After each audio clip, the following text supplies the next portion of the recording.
Hello everybody, it's me, Corey, Truly Evil Bob, and a couple years ago, I said goodbye to Legend of the Five Rings. It was sold from AEG, bought by Fantasy Flight Games, and Fantasy Flight promised that they would be bringing it back in an all-new card game, and you know what?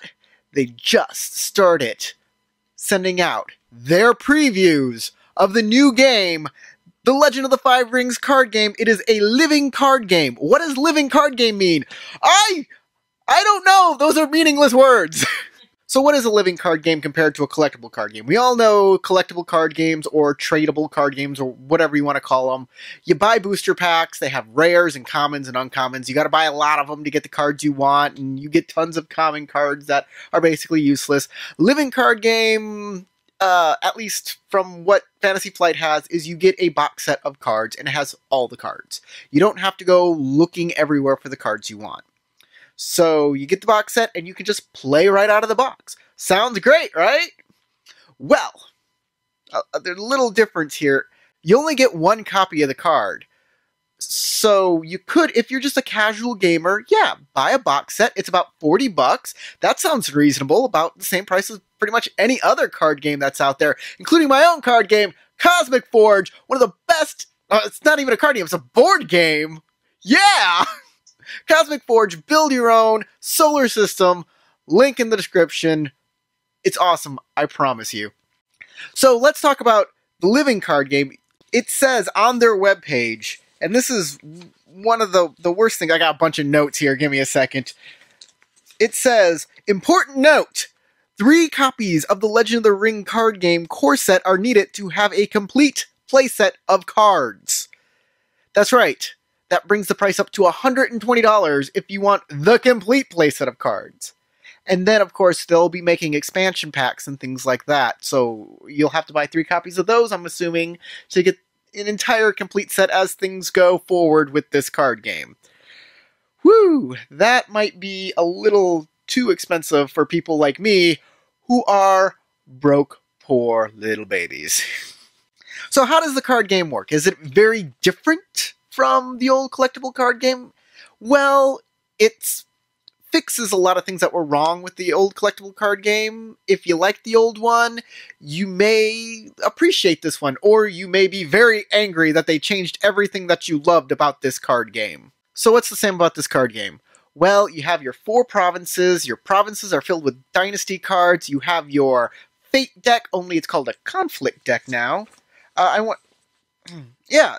still called the Dynasty deck. You still have your stronghold that you get to pick from. You still have your clans.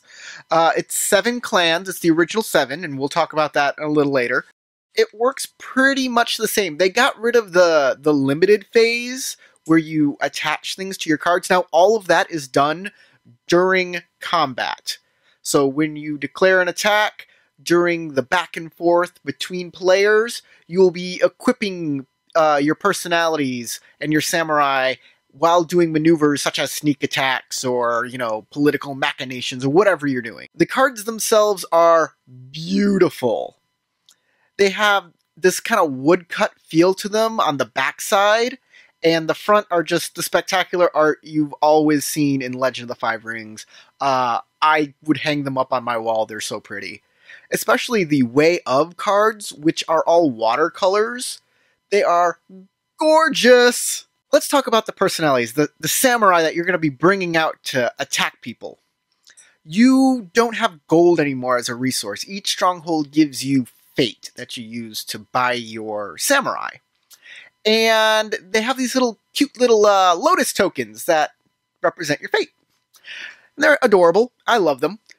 And each samurai is only out for a certain amount of time. You'll put a certain amount of fate tokens on your samurai, and every turn you'll remove a fate token.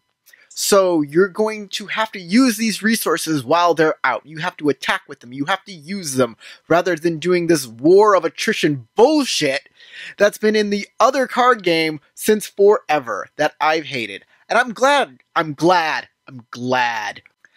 Each personality has a military skill and political skill.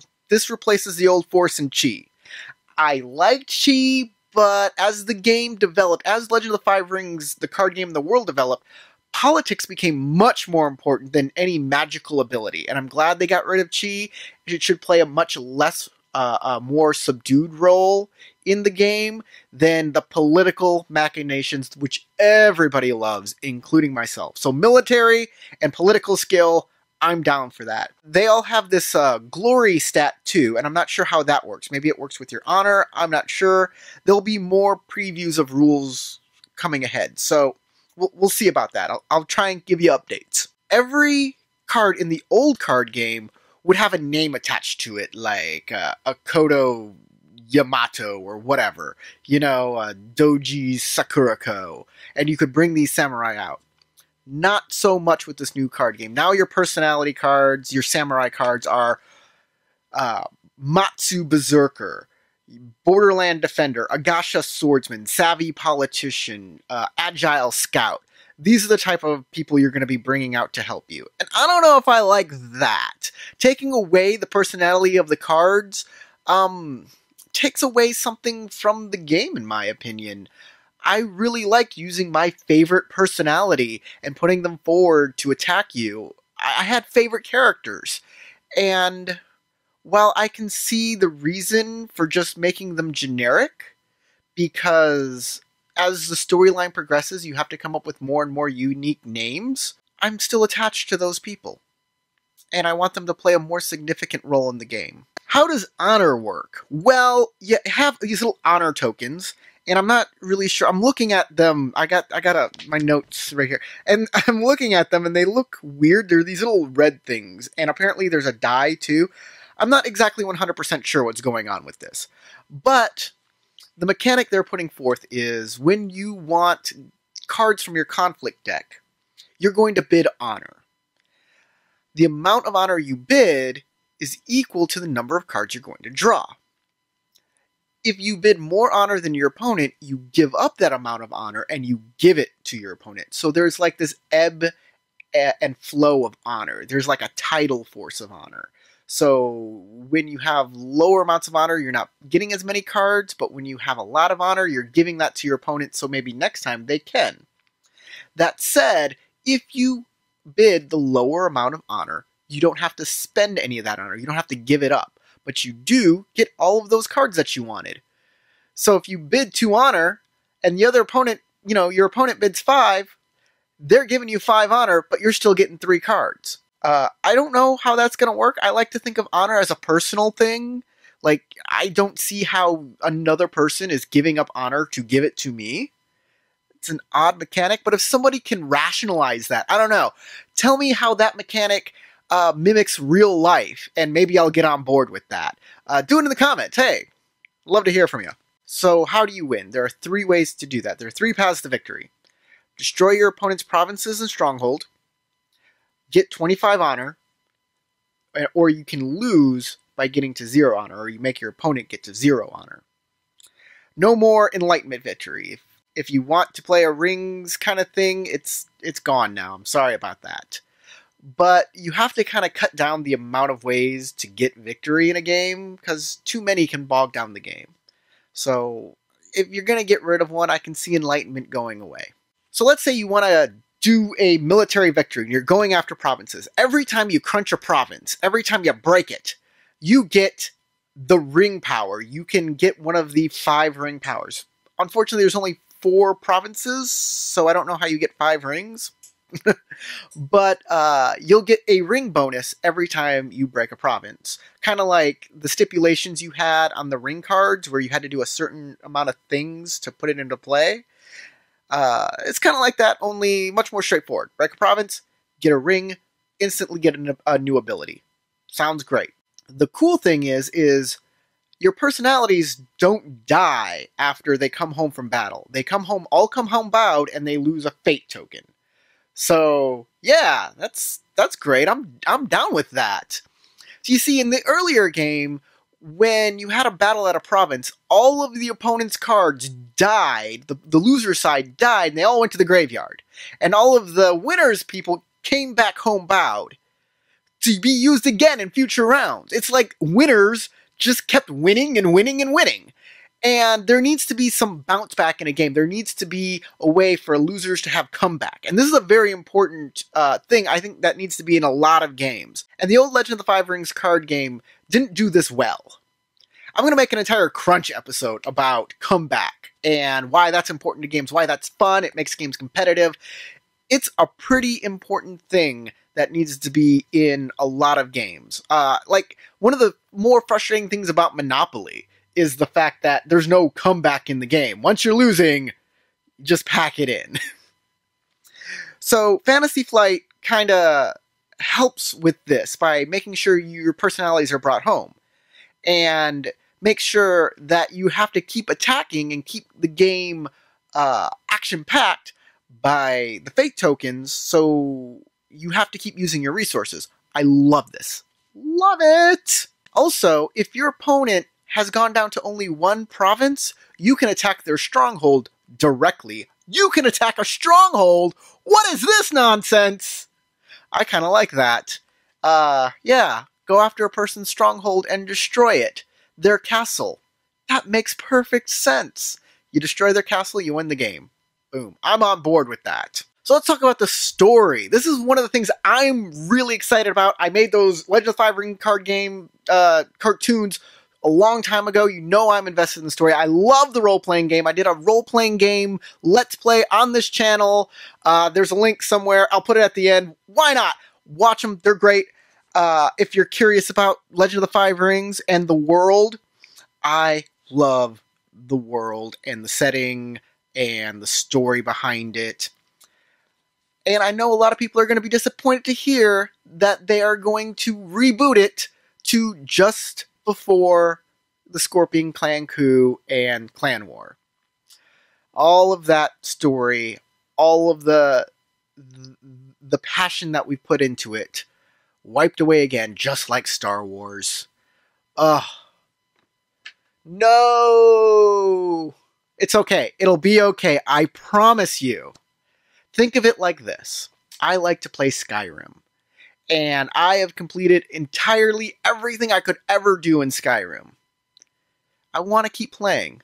So I start over anew. And this time, instead of a thief, I'm going to play a mage. And instead of joining the Nords against the Imperials, I'm going to join the Imperials this time. And instead of zigging, I'm going to zag. It's going to be an entirely new experience. And it's the same world and it's the same characters. These things are going to go on, but I'm going to get a new and maybe even better experience on it. I hope it's going to be better. We all hope that. But there is so much material out there for Fantasy Flight to pull from. And it's hard picking up something that another company has done for a long time. And when you get it, you want your own creative control. And that's how Disney did it with Star Wars. That's how we're going to do it with, or Fantasy Flight Games is going to do it with Legend of the Five Rings. I understand that's kind of story control that you want. But it doesn't mean that all of these people are going to go away. They're going to be reintroduced. And the stories are going to be slightly different, but it's going to be the same characters. Just like how Thrawn is now in Star Wars Rebels. Is the exact same guy. It's just the details of what he's doing are different. But hey, all of your old friends are back. Everybody from Clan War is back. And it's going to be great. The people you love from Clan War, they're all here. You had Togashi Yokuni, Akoto Totori, Bayushi Kachiko, Bayushi Shoju is back. We all love Bayushi, and Hida Kasada. Hida Kasada is back. I'm sure Clay is going to be head over heels that Hida Kasada is back. He's the guy who played Hida Kasada in my cartoons. He played Legend of the Five Rings with me in my playthrough.